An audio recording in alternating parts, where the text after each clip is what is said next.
这是我们每天都要看到的街景，但它真的应该长这样吗？满是涂鸦和广告的电线杆，不止杂乱，还让城市显得毫无细节，甚至可能带来交通的危害。面对路过的观光客，这样的景象更只会留下平庸甚至负面的印象。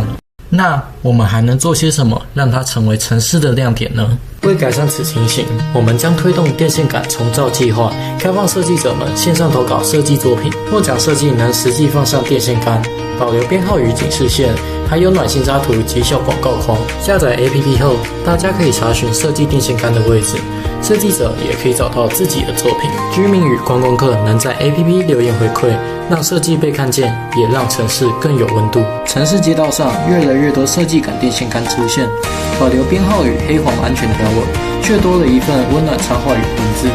居民与旅人抬头时，意外收获一份快乐。平凡电线杆也能成为美好风景。